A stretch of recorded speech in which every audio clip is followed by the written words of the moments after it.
Is riding on two wheels expensive?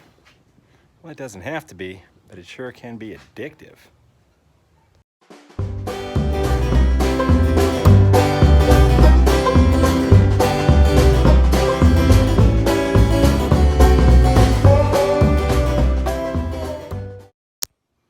Hello, my friends, and welcome to Tom's Tinkering and Adventures. Well, today I'm going to talk about something that I've been thinking about here for a while. Some people think that riding motorcycles has to be expensive, and how some people also think riding motorcycles saves money. So I think both of those ideas are incorrect and correct at the same time. So I am going to cover a few things here.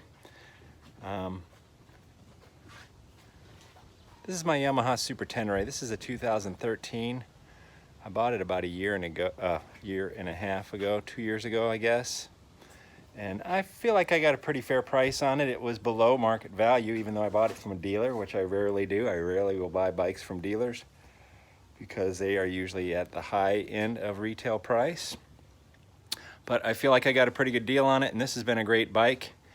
And I bought it because it was basically ready to go. I had to do very minor things to it to prepare it for what I wanted to do with this bike.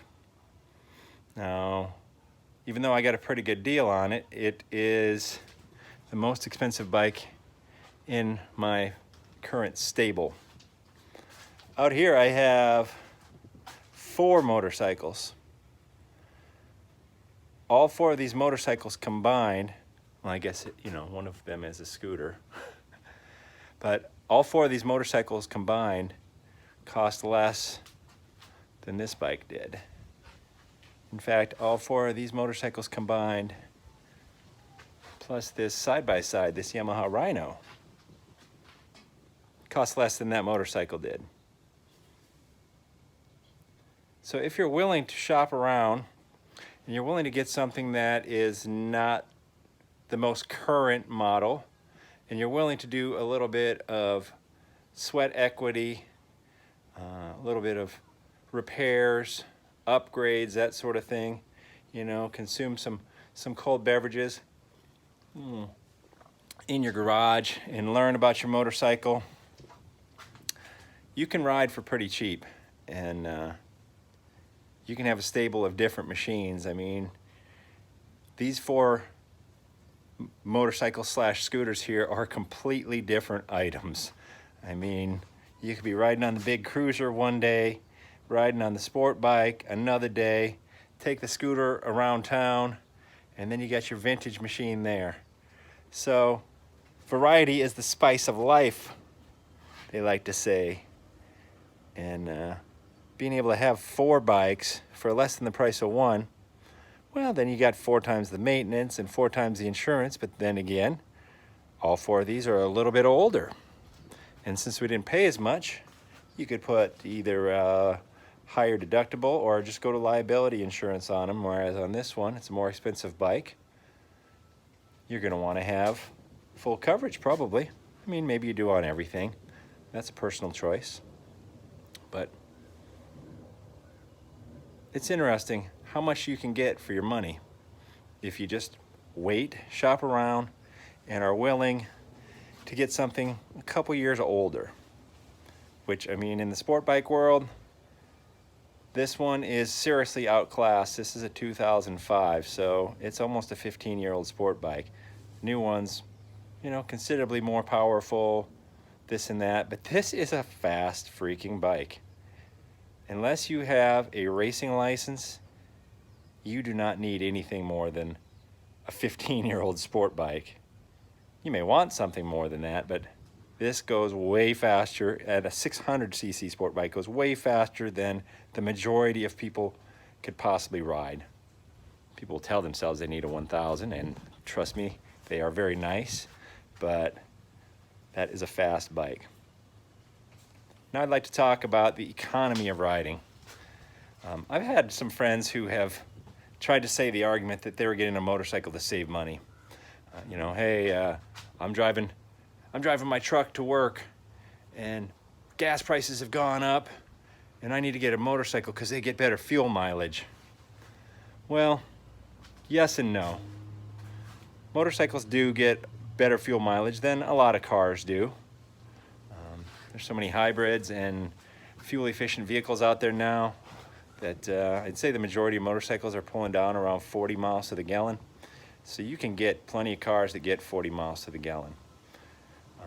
Saying that you're getting a motorcycle to save on gas is generally something that you would say to sell it to your significant other. And if that's what you're doing and it's working, then by all means, continue with that line of reasoning, but do not confuse yourself into thinking that you're saving money by riding unless you're riding something like that. Now, you see all the bikes I have to choose from. I would say this one gets ridden more often than any of the other ones in here. Not more miles, but just more often, like day-to-day basis when I'm gonna jump on something to run somewhere, I jump on that scooter. It's super convenient, and the thing gets 65, 70 mpg, something like that, and it's easy to ride. Now, if I'm going out of town, I ain't gonna take it, but if you're getting something like that, then yeah, you're probably saving money. But if you're getting something like this, you're not gonna be saving money. Sport bike tires last about 5,000 miles.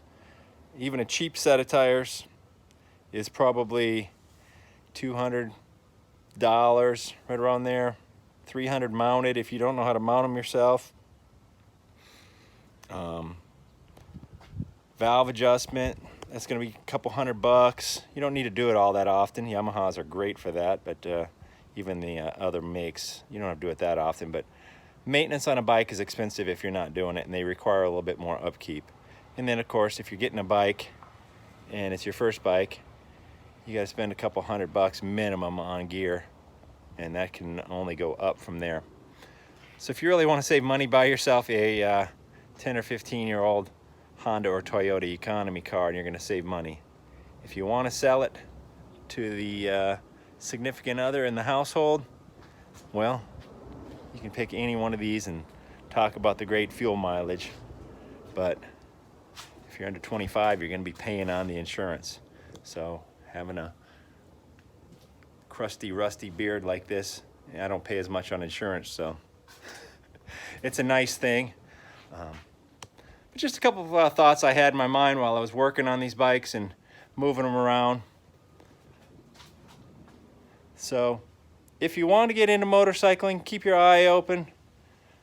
Look out for that deal. Don't be afraid to get your hands dirty, changing out tires and chains and batteries, and even doing a carburetor service on an older motorcycle. It's not that hard.